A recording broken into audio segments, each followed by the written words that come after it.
सिद्धांत प्रणाम के साथ मैं विजय विद्रोही। सराय पीपलथला का जाना माना स्कूल संस्कार पाठशाला अब बंद हो गया है। इसका कारण है सतीश तिवारी और काजल तिवारी ने पेरेंट्स, बच्चे और टीचरों को लगाकर लाखों का चूना। हुए 9-2-11। बच्चे, पेरेंट्स और टीचर हैरान, परेशान और गुस्से में। लोग चाहते हैं कि सतीश तिवारी और काजल तिवारी पर कड़ी कार्रवाई हो।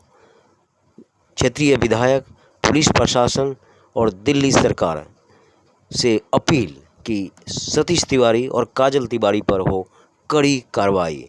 आखिर बच्चों के उज्जवल भविष्य के साथ खिलवाड़ करने का क्या है उन्हें आपको पहले हक? कुछ था आभास जो ऐसा कुछ होने वाला है? अगर ऐसा होता तो हम पहले से ही सदर हो जाते। इन लोगों ने धोखा किया है, फ्रॉड किया है। एक दिन पहले ही उन्होंने मैसेज डाला है कि हम स्कूल बंद कर रहे हैं, हमारी हिम्मत नहीं है स्कूल खोलने की, हमारे पास कितना खर्चा है, ऐसे करके उन्होंने मैसेज किया है। जी नमस्कार जी, क्या नाम है आपका? काजल जी आपको कुछ पता चला कि कुछ ऐसा होने वाला है? हाँ जी, पहले तो पता नहीं था कुछ भी, क्योंकि ये पहले से सबसे पेरेंट्स से ना एडवांस में पैसे ले रहे थे। इन्होंने अक्टूबर में अपनी शादी की थी और शादी के बाद से इनका ऐसा सीन चल रहा था। लोगों से पेरेंट्स से इन्होंने कर्जा ले लेके अपनी शादी के लिए और धूमधाम से भविष्य बच्चों को खराब कर दिया। और देखिए आपको मतलब बच्चों की इतने बच्चों का करियर खराब कर, खुद ही कमाई करने से वो कमाई नहीं चाहती नहीं है। पहली बात तो सारे पेरेंट्स इतने परेशान हो रहे हैं। हमारी सैलरी 50-50 हज़ार में हमारी सैलरी क्या है? आपको आपको आपको इंसाफ चाहिए नहीं चाहिए? इंसाफ तो चाहिए हमें। आपके साथ अन्याय हुआ? मेरी 50,000 रुपए हुए हैं यहाँ पर, हम पर थोड़े ना है। क्या लग रहा है टीचरों और पेरेंट्स दोनों के साथ जो है धोखाधड़ी है? दोनों के साथ धोखाधड़ी है, बहुत गलत किया इन्होंने जो भी। बल्कि हमारे टीचर्स की सैलरी 5-6 महीने की सैलरी रुकी हुई है, हमें सैलरी उन्होंने पे नहीं की। प्लस उन्होंने 30 जून को सारे पेरेंट्स से ऑनलाइन पैसे भी उन्होंने लिए, पे जो उन्होंने किए, पेरेंट्स से पैसे इकट्ठा करके उन्होंने उसके बाद मैसेज डाला कि स्कूल नहीं खुलेगा। सर मैंने उनको 20,000 रुपये कैश दिया उधर। उन्होंने कहा शादी के लिए जरूरत पड़ती है मेरे को, सर आप मुझे हेल्प कीजिए, मैं आपकी मदद करूंगा। तो उन्होंने 20,000 लिए भी, एडमिशन भी कराया बच्चे का फर्स्ट में, और कॉल नहीं उठा रहे हैं और कोई नंबर नहीं, कुछ नहीं। जहाँ घर था उन्होंने वो भी शिफ्ट कर लिया। अब जाए तो जाए कहाँ, किससे बोलने आगे? क्या नाम है आपका? जी कौन सी क्लास में आपका बच्चा पढ़ता था? जी आपका कितना धोखाधड़ी हुआ? 10,000 हुआ। आपको पता नहीं चला कि ऐसा कुछ होने वाला है? नमस्ते जी।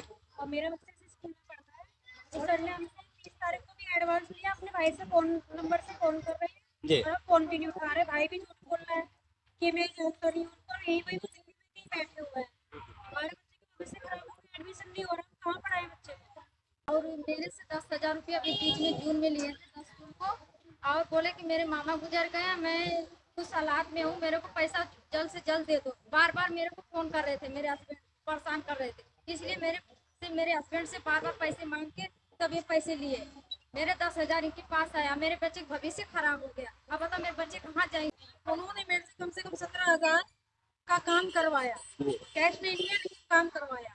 अब वो पैसा मेरा आया नहीं अब तक, और सेकंड अभी ये स्कूल बंद करके जा चुके हैं। 2 दिन पहले मैसेज आया कि पेरेंट्स लोगों ने पेमेंट नहीं की, जबकि सभी लोगों से इन्होंने एडवांस पेमेंट ले रखी है 10-10 हज़ार। यहाँ टीचरों की भी पेमेंट इन्होंने नहीं की, हम लोगों का भी पैसा रोक रखा है। अभी 4 दिन पहले उनका मैसेज आया था कि मैं गाँव में हूँ। आपको लगता है कि लगभग कितने का धोखाधड़ी है? सर लगभग आप कम से कम अगर पेरेंट्स का ही जाओगे तो 2.5-3 लाख तो इनसे लिया ही लिया हो। और टीचरों की भी सैलरी नहीं? टीचरों की तो सर हम हाथ जोड़ के यही प्रार्थना हमारी कि हमारे बच्चे बहुत छुपक गए और पता नहीं पैसे डलवा रहे हैं ऑनलाइन, पता नहीं क्या क्या कह रहे हैं वो, कि मैं कुछ नहीं कर सकता हूँ। हमारे बच्चे कैसे स्कूल में जाएंगे, हमें इतनी प्रार्थना है कि हमारे बच्चे स्कूल में चले जाएं कैसे भी करके। नमस्कार सर। सर आप ये देख सकते हैं पहले स्क्रीन में, मैंने इसको 2 महीने के अंदर अंदर 13,500 रुपये ट्रांसफर करे हैं, जिसमें यही स्कूल वाले कभी अपना मामा बीमार बताते हैं, कभी नाना बीमार बताते हैं, कभी कहते हैं इसका एक्सीडेंट हो गया, कभी कहते हैं इसका हो गया। अभी इसने मेरे से 3,500 रुपये सोमवार को लिए हैं।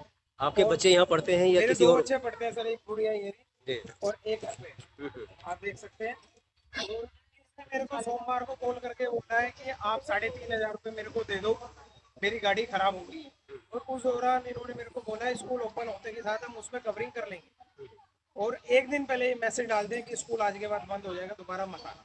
रातों रात इतना बड़ा घोटाला ये करके सकते हैं कि पेरेंट्स जिस तरह से अपना दर्द बता रहे हैं वाकई कितना चौंकाने वाला है। अपने पत्नी को मरा हुआ बता रहे हैं, मेरी पत्नी की डेथ हो गई है, और कह रहे हैं ये पेरेंट्स जो मेरे पास रिकॉर्ड भी है, और ऑडियो रिकॉर्ड जो बातचीत हुई है वो उनके पास डिटेल है। तो वाकई क्या इस तरह से हो सकता है, इंसानियत इतनी गिर सकती है, लोग इतना गिर सकते हैं शिक्षा के नाम पर, इस तरह से धोखाधड़ी। वाकई जिसका नाम ही संस्कारशाला हो वो इस तरह से व्यवहार, और कहीं न कहीं ऐसा लगता है कि पेरेंट्स के साथ खिलवाड़, बच्चों के साथ खिलवाड़ और उज्जवल भारत भविष्य के साथ कहीं न कहीं किया है सतीश तिवारी और उनकी पत्नी काजल तिवारी।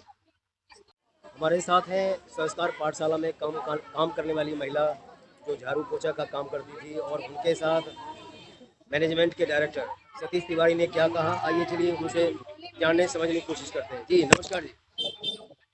जी क्या नाम है आपका? जी ऐसे गाँव जाना था, पैसा नहीं था, वही तारीख को बोला था मैंने, 13 तारीख को बोला था तो पैसा नहीं। आपका कितना पैसा फंसा हुआ है? 3 महीने का, 3 महीने का। 4 महीने का। तो क्या कह रहे थे जब आप पैसा हाँ, मांग मैं रही दे थी? दूंगी, ऐसे बोल रहा था, झूठ बोल रहा था, झूठ दे बोल दू रहा था। दे दूंगा। हाँ दे दो, कभी दिया नहीं। मैं कहा कैसे तो लोगे, कब कैसे पता चला लोगे? कि वो ऐसा हो गया है, वो चले गए हैं, स्कूल बंद हो गया है? हाँ, क्या पता चला? यहाँ काम से फोन करा था।